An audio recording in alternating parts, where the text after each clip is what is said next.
A new partner? An American named Thomas Goodman. Perhaps you've heard of him. This morning, West German custom officials in Hamburg discovered several suspicious-looking chemical containers aboard a Finnish cargo freighter. So what's the plan? Well, the first thing is to find out who the goon is. If you can lure him someplace quiet, I'll jump him and find out what he's after.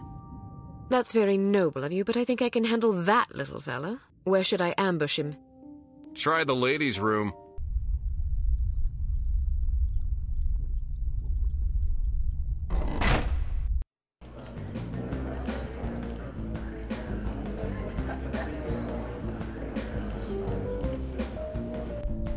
Looking for someone?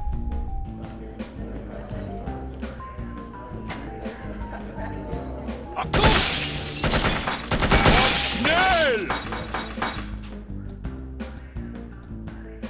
What now? About time things livened up.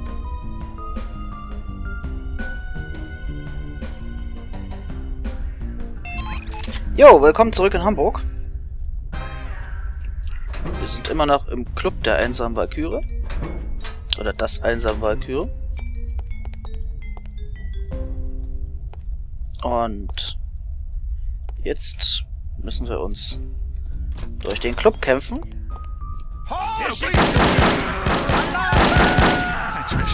I owe you my life. Ja, tust du. Just keep your head down till this is over. Da kommen wir jetzt nicht durch, wir müssen hinten rum. Und nebenbei noch sämtliche What's going on? Zivilisten retten. Ja, wird ja auch Zeit, dass wir wieder schießen, nachdem der letzte Teil ja doch eher Spionkram war. Ja,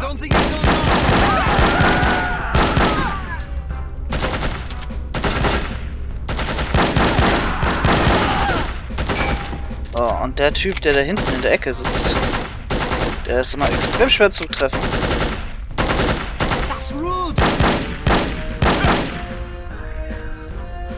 Vor allen Dingen, ohne Schalldämpfer ist das saumäßig laut, muss ich mal kurz anmerken.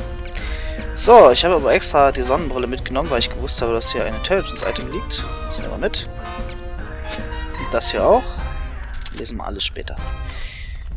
Mal gucken, dass ich dann in mehreren Durchlaufen sämtliche Intelligence-Items zusammenbekomme. Und jetzt haben wir auch endlich eine Maschinenpistole, natürlich nur mit Dumm-Dumm geschossen. Ah, naja, was soll's. Da ist.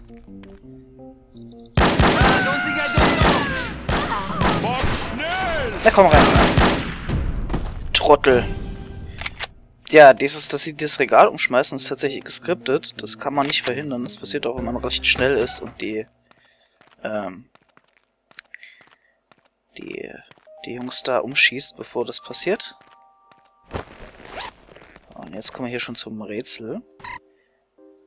Vielleicht kann mir irgendwann mal einer sagen, ich habe tatsächlich schon mehrmals das Internet abgesucht, was das bedeuten soll. Ich weiß es nämlich nicht und ich bin, ehrlich gesagt, auch nicht in der Lage, sowas zu lösen. Deswegen, vielleicht habt ihr eine Lösung oder könnt mir sagen, wie man das lösen könnte.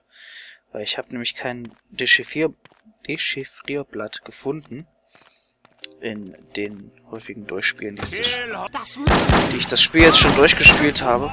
Oh, guck mal an, wir haben hier Phosphormunition. Wo kommen wir jetzt bitte schon mit Phosphormunition an? Das ist ja unfassbar.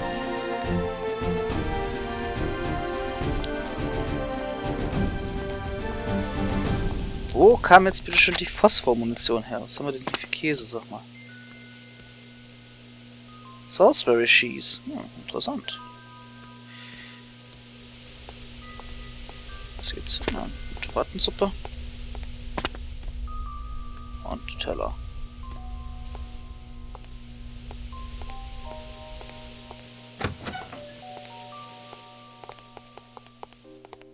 Was willst du mit der Waffe, sprich?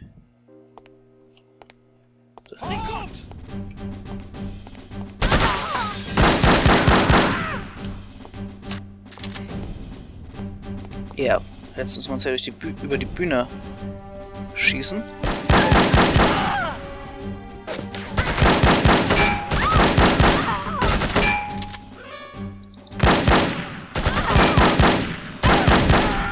Und einer kommt da noch.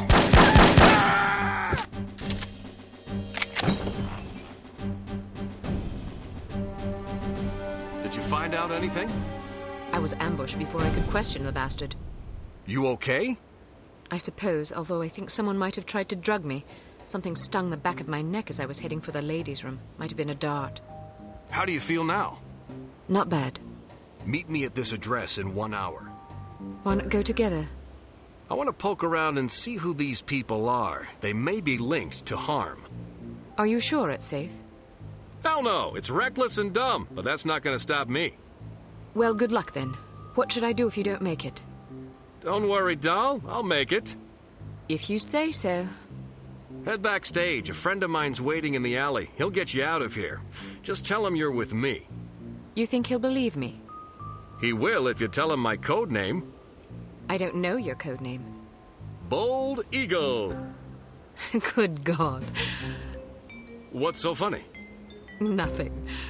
See you later, Bold Eagle. Not if I see you first. Okay. Naja, das war jetzt schon fast ein Flirtversuch, Mensch. Ach ja. Thomas Goodman. Unser guter Bold Eagle. So, warte mal, der hat doch hier auch noch eine Pistole gedroppt, oder? Okay, dann haben wir die wahrscheinlich schon eingesammelt. Ja, da geht's, glaube ich, raus. Sehe ich das jetzt richtig hin? Und hier kann man noch ein bisschen im Club rumstöbern. Das werden wir jetzt auch einfach mal tun. Ich glaube, Feinde sind hier jetzt nicht mehr. Aber das hier habe ich gesucht.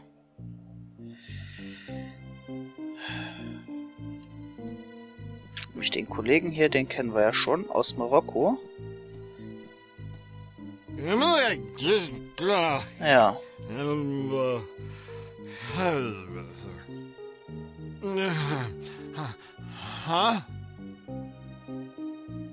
Tja, der ist total hinüber.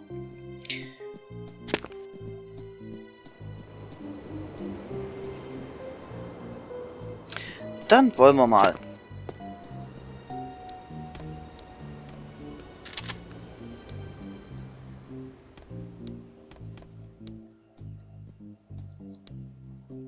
Ah. Irgendwo war hier auch, glaube ich, eine Rüstung. Das Fenster ist zu.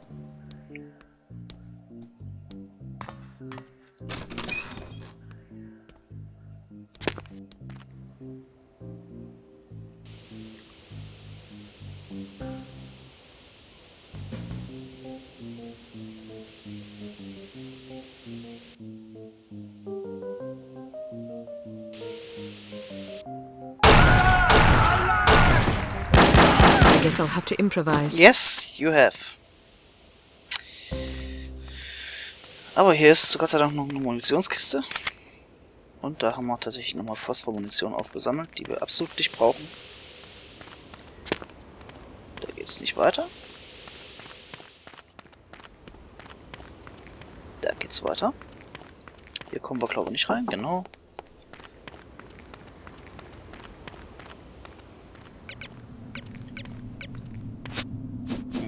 Nee.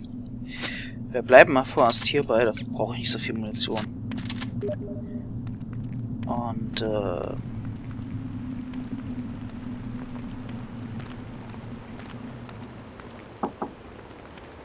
What's in all those kegs anyway? Beer. We supply Harm's entire staff with the finest Deutsch brews. Really? That must be a lot of beer. Indeed. Our studies show that criminals drink 3 times as much alcohol as law-abiding citizens. So beer turns people into criminals? A correlation doesn't imply causality. Just because criminals drink a lot of beer doesn't mean that beer causes crime. It's possible that people with criminal tendencies enjoy beer because it helps to soothe their conscience. Or perhaps criminal behavior is caused in part by a genetic predisposition that also, coincidentally, makes criminals like the taste of beer more than the average person. Who knows? You're very knowledgeable about these things. Criminal sociology is a hobby of mine. I think it's important to understand not just the individual psychological roots of one's behavior, but also the social circumstances that foster that behavior. Whether we like it or not, we are shaped by our environment. Surely you're not suggesting that individuals aren't accountable for their actions. Oh no, of course not. Just because we are products of the societies we're born into doesn't absolve us of personal responsibility. Our religions and laws teach us what is right and what is wrong. Frequently, the right choice is the more difficult path to take. It requires sacrifice, self-discipline, patience, virtues that many of us find somewhat lacking in our natures. But what if you're born into a hedonistic culture? Look across history. The reason hedonism is discouraged by most religions and governments is that it weakens our civilization. It breeds sloth, petulance, degeneracy, and selfishness. A divided nation is a fragile nation waiting to be conquered. Unity is strength. Humans instinctively fashion order out of chaos. It is a natural, probably genetic impulse. Therefore, even an individual born into troubled times has the capacity and even the duty to behave in a manner that promotes unity, however difficult it may be. Then what about us? I can only speak for myself. I am a product of a broken household, which introduced a general lack of self-confidence in me at a very early age.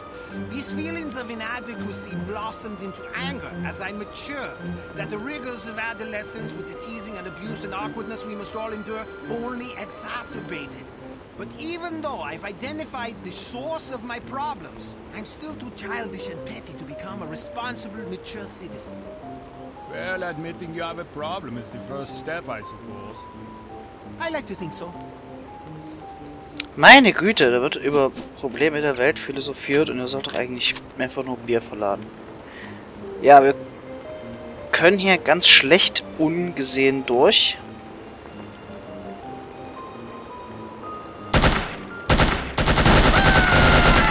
Das Problem ist, dass es hier tatsächlich so viele Gegner sind, dass das echt schwierig wird.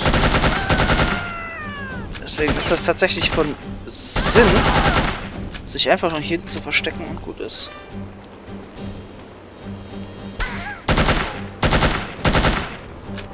Vor allem, wo ich jetzt auch so gut wie keinen Health mehr habe.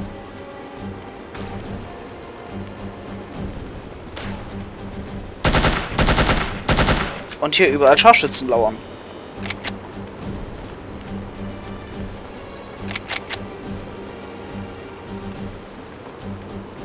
Aber wir sollten die jetzt haben.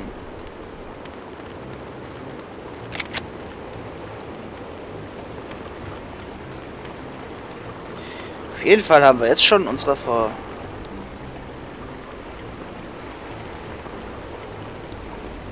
interessanter Effekt. Auf jeden Fall haben wir jetzt schon unsere Verbindung zu haben. Oh, eine Rüstung, sehr schön. Nämlich die Jungs hier bringen Bier zu den Harmjungs. Und wir fahren mit.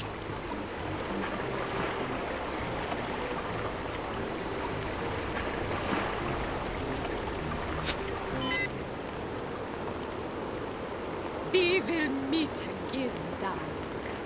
Und I will pray.